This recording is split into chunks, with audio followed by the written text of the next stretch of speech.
Hello world, Stephen Michael Zach here, and today we're taking a look at the Zitay PD 100 watt. This is a V-mount charger. It is the smallest V-mount charger on the market, and not only is it small, but it's also a fast charger. Now I did pay this much for it at the time of the recording of this video, and I did buy this with my own money, so these are going to be my own brutal and honest opinions as always. So let's take a look at what comes inside the box. My own brutal and honest opinions as always. This is new to me. Inside the box we have the actual unit itself, and it is palm size. We have a whole bunch of instructions and cards, all in Chinese. There is pretty much nothing in English in here. At the bottom we have our USB-C to USB-C, and we have our 100-watt charger. Now you'll note on the box here, the only instructions in English are on the back, and it says USB Type-C input, PD 20 volts, so that's 100 watts. So you will use the middle here, but it says output 16.8. It says 2A, 3A, 4A. Now the only instructions here are red light charging, green light fully charged. That is it. You do not get anything in the way of instructions. Taking a look at the unit, it is made of plastic. You do get a release on each side. There is a USB in. This is where your 20 volt goes. And around the front here, you do have these little clicky buttons, which will change between 2A, 3A, and 4A. Now assembly is easy. I am going to take this and I'm going to use the USB-C 2. And we're gonna go ahead and plug this into the unit. And that is it, you are good to go. Okay, so here we are, and we have this plugged into a power bank. I'm running AC power, and this is very easy to use. We are at 46% here. It locks in very well. Now the batteries are what's gonna keep it up. It's not gonna fall over, but now what we have here is we have a 50 watt and we have a 99 watt here. Now what I wanna do is for channel 2, I want to make sure, because it's under 60, you want to make sure that you are on 2A. And then for the 99 watt, I like to keep it at 3A. What it says on the Amazon page is that anything 60 and below is a 2A. From 60 to 100 is a 3A, and above that to I think like 125, 150, I'll put it up on the screen, that is a 4A. So I will usually keep this at 4A. Now, the really cool thing about your V-mount batteries is most of them actually do have the input wattage. So let's take a look at the small rig. Okay, now I do apologize if you cannot read this. I'm trying. Now, I'm looking here, and in the very, very, very, very fine print, it says input, and it says B, P, or D tap, and the 99 watt is actually an 8A. So you can go to 4A with this. That is kind of my guess. If you're a little worried about the batteries, I would leave it at 3A, but you can go to 4A with the larger battery. That is just it looks like it says 8A, which is the max. And this thing does not have 8A.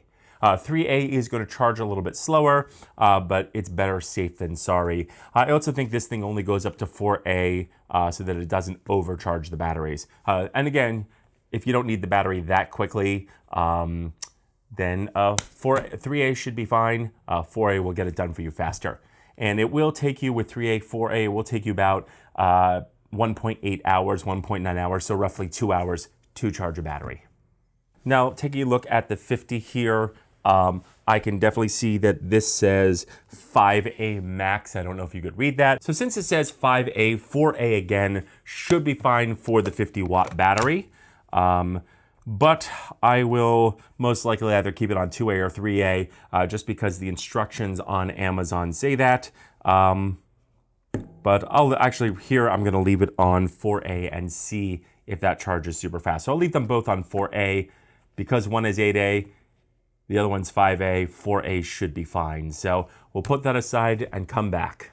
So moving on with the cons, I will say that this is plastic. It's pretty cheap plastic, do not drop this. And the releases feel okay. They've got a nice hard spring in here, but again, they are plastic. Don't drop these or bang these. This could break off.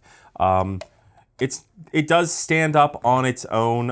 When there's nothing on it, you can knock it over. It's very easy and light to knock over. So I'd make sure that you at least have one battery on it at all times, and that way it's not going to flip-flop over. Now let's talk pros and cons, and I want to start off with this is not the most accurate battery indicator. As you can see here, it's telling me that channel 2 is fully charged. And when I go here and press the button, we're at 91%. Now, I don't know if this is a safety feature so that the battery doesn't charge fully and overcharge and then it starts to kill your battery. It might be a safety feature, but giving me a safety feature when this is at 91% is not going to be good. I'm going to lose quite a bit of time out of this. So I'm going to leave this in for a little while longer, and then if it works, I'll come back and let you know if it continued to charge or whether it stopped at 91. So as you can see, you just need to leave the battery in a little bit longer. The small rigs, for some reason, take a little bit longer to charge. It may be, the green light may be on, it may say charged, but it's not quite charged yet. Just leave it in a little bit and you'll get there. Hey guys, Future Steven here. I just want to let you know that this did actually get a little bit hot. A lot of people are saying that these don't overheat. It did get very, very hot here, and the brick actually got super hot.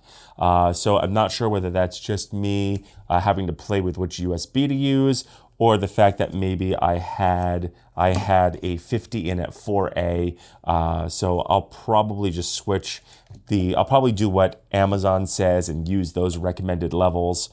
Use the 2A for anything under 60, 3A for 60 to 100, and then above that, use the 4A. I'm going to stick to the recommended because I'm not sure if that's going to hurt the batteries in the long run. I will say that when you do charge batteries quickly, it does shorten the life of your batteries. So I'm going to actually be using this to, so it'll probably take me a little bit longer to charge my batteries, but I'm definitely going to use them on a smaller level, on the smallest level that I can for each size battery.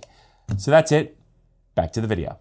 And that is really all the cons I can find. Now, I will say I absolutely love the size of this. This is so small to take with me. The fact that you can either get just the charger and source your own wire and plug, or you can actually go and get you can get the full pack, which I got. I'll put the two prices on the screen. But I really love the fact that you get everything. The cable is a nice braided cable. It's made very nicely. This works very well. You know, it's a very nice 100 watt. You've got your USB Type A, you've got USB Type C2, and you've got USB Type C1. So very, very cool that everything is included, and it packs up super, super small. I really am a fan now. I also rock the Zitay. This is the quick charging Sony NPF, and this thing works like a dream. I love this thing. I have a few of these in my studio. This is also quick charging as well. So I really, really dig the quick charging stuff. I know that could put a wear on some of your batteries and potentially make the life less lengthy. But when I'm in a hurry, when I'm on a shoot, these things are fantastic. I really love what Zitay has put out. So, those are my thoughts, but I want to know yours. So leave your questions and comments in the notes below. Also, don't forget to like, share, and subscribe, and don't forget to mash the bell button to be notified when we drop a brand new video. And feel free to use the links below as it helps out the channel. I'm Stephen Michael Zach, and this is new to me.